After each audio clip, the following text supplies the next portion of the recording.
Welcome to Rebel Speak and Be Encouraged. And today I am back. I felt led to speak out of Joshua 24. And it's the storyline of God's faithfulness. And that God's faithfulness is unstoppable. Whatever the powers that are presenting themselves as greater, right? There's powers of the world and they're very great. They have all, like in the world, they have the authority. They have the authority. Egypt has all the authority. This Balak that's called, or Balam, I get it. Balak is the king and Balam is the one called. That have the authority. He's a proven, his voice, his curses, or blessings are proven true. And there's this way that we can be up against powerful authorities that have been proven true. Now, this is truth. It has to work this way or it will fail. And there's a way that God defies that kind of reality, little r reality.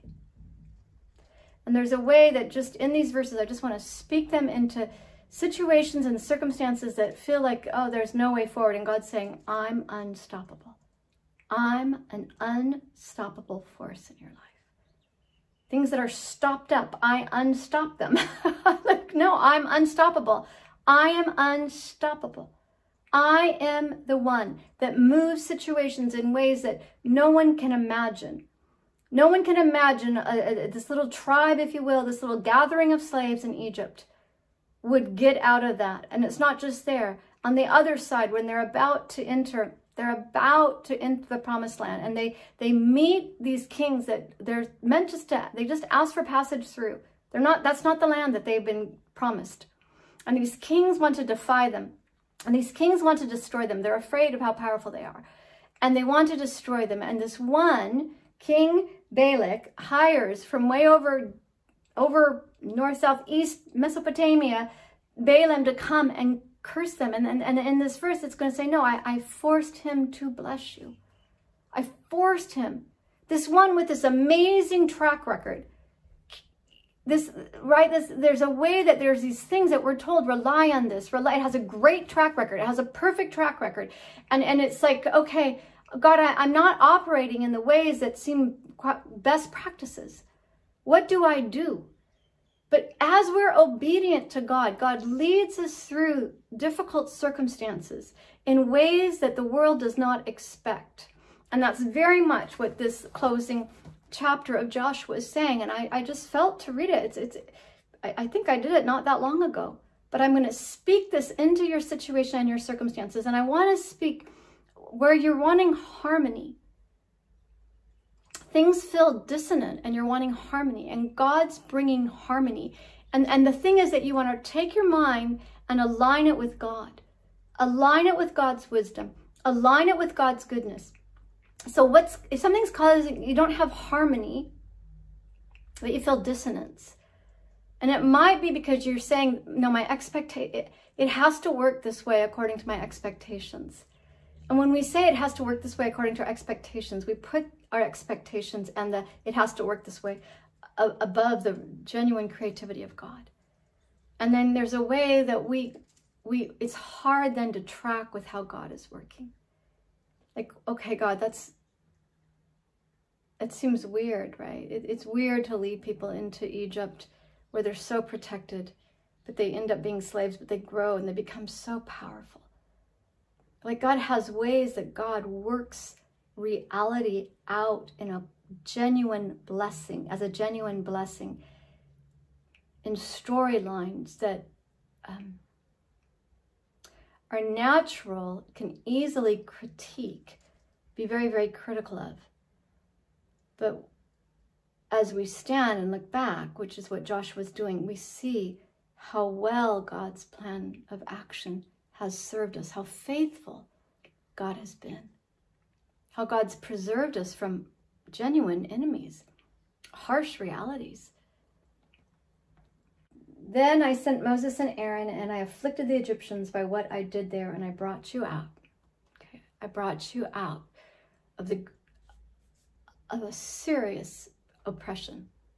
Okay. When I brought your fathers out of Egypt, you came to the sea, and the Egyptians pursued them with chariots and horsemen, I know I just said this not very long ago, but these are real powers. These are the greatest powers. If great powers are pursuing you, biggest powers, God has a way forward. God has a way forward. You are not like if there's no, my life's genuinely failing. I'm genuinely Alice falling down the rabbit hole and there's nothing to stop me. God is the God of salvation. God is the God that stops. I'm in free fall. I want to say to you, I've been in free fall. I've been in genuine free fall, and I've been heartbroken in free fall, and I've been embarrassed. I have been embarrassed in the midst of free fall in my life. How did I say yes to this? It's going so wrong. There's been so much judgment. And I can tell you factually that in the end, all of that judgment to me was noise. At the beginning, I was on the side of the judgment, and I was judging with the judgment, and I was feeling the failure of my life according to the judgment.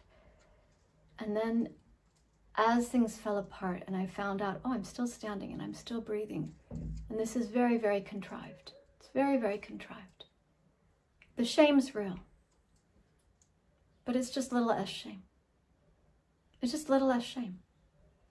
It has no real authority. In fact, I think I was released from its authority. So there they are in the situation with these powers pursuing them, but then they cried to the Yahweh for help, and I felt that to make sure, just ask God for help. Say, God, help me. Determine your face towards God's goodness. And he put darkness between you and the Egyptians. The pursuers were distanced from the pursuees. He brought the sea over them and covered them, and you saw with your own eyes what I did to the Egyptians. You will watch the things that are mocking you, that are determining you a failure. The voices, the circumstances, the situations determining you a failure. You're going to watch with your own eyes those voices lose their power and authority. You're going to watch that. They're going to lose their power and authority.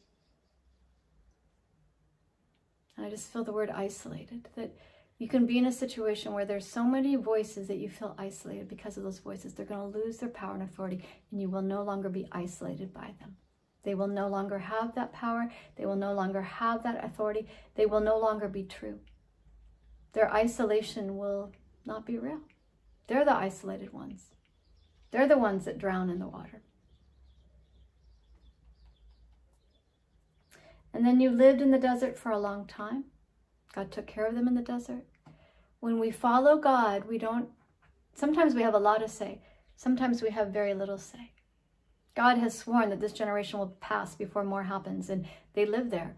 And God takes care of them there. They know life there. In the book of Hosea, God looks back fondly on that season with them there in the desert.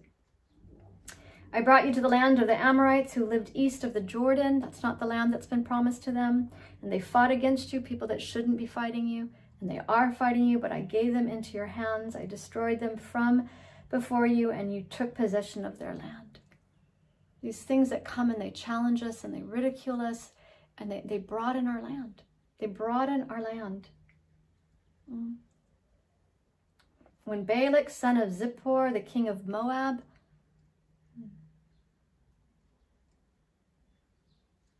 prepared to fight against Israel, Moab shouldn't have fought against Israel. He sent for Balaam. He brought an expert. Balaam has renown. He's not in the neighborhood. He's out of the neighborhood. He has renown. He's known. He has renown for the authority. He has renown for his authority. So this man, he makes big preparations. He plans. I just feel like some of you are in the midst of something that feels like a hostile takeover. And there's people planning against you, making plans to put you into a position of failure, making plans unto your destruction. They're proactively making plans. This King Balak proactively reaches out to a man that's not even in the neighborhood, brings in an expert to destroy. There are situations in your life where the enemy is bringing in expert witnesses unto your destruction. And I just see the word unlock. God is unlocking. God's unlocking the plans that would, not only will they not destroy you, this is what I feel, God's unlocking. You're going to be released from the fear of these situations that are trying to hold you in captivity. You're going to be released, and you're going to have broad, wide open land. God is unlocking freedom for you in this very circumstance that looks like you're going to be condemned. And that's what this verse is about, where you're watching someone trying to bring destruction upon your life and land, and you're going to know freedom and salvation at the very place of condemnation. So he sent for Balaam, son of Beor, to put a curse on you, but I would not listen to Balaam, so he blessed you. These circumstances will be a blessing unto you again and again, and I delivered you out of his hand. And that's all I felt led to read of this today. But where you are, I feel to say this, God is jealous for very good things in your life. God is jealous for good things for you. God is so relationally aligned with you. God relationally, deeply aligns with us. This is why God's not magic, because there's so much relational integration of God's personhood with us, with our personhood. And God is deeply aligned with you, and God's jealous. And I feel this, God's jealous for your laughter. He's jealous for your heart gurgling up and bubbling and saying, oh no, God. And we can know it, right? We can know in horror. I can think of moments in my life where I really had no fear, where there was a grace of God with me and I was in situations and salvation proved truth. And I can think of other times where salvation proved true, but I really, it was in spite of me. And I came out of it knowing more of God's love, knowing more of God's love. But right now there's something that God is just bubbling joy and life and hope and laughter within you unto salvation. And don't let any situation or circumstance say like, oh, you should be serious. This is the time to be serious. And there's a part of you like, oh, no, go ahead, sing the songs of joy. Go ahead and acknowledge God's goodness. Go ahead. And people could be like, what are you doing in this situation and circumstance? It's the wrong response. And it's like, no, I feel God's goodness. I feel God's reality. I feel the reality of that blessing. Even as I see Balaam there, even as I know Balaam's potential, even as I know Balaam was called, as an expert witness against me to curse me and to take from me what precious little I have. No, I see. There was that expression from the writing on the wall. When God comes and judges, I believe it's Nebuchadnezzar, God comes and writes, right, with Samson there, judges. There's like writing on the wall of your enemies. There's writing on the wall that they thought that they, in their position of power, could destroy you. And you're like that loved little lamb, Bathsheba, as Nathan says to David. Oh my goodness. You are loved. You are held in the heart of God. You are held near and dear. You are not just some little person that's meant to be serving God and hopefully you're doing well and hopefully you're having a good day. And if not, God doesn't really like you. That's the very wrong image. You are loved. I just feel a little lamb that's loved and delighted in. And things are coming and trying to take what's not theirs of your possessions. It's not theirs to take. Things have even ransacked. Some of your land's been ransacked in ways that shouldn't have been. It's not right. And God's like, that thing that's tried to come in, not only will God restore, God not only will make it right, but there will be a moreness to it. Where God will, right, they were meant to have the land west of the Jordan, but they got land to the east. There's a way that God's establishing in you in the midst of the circumstances you're in right now unto your flourishing because God loves you. His delight is in you. Be blessed, be encouraged.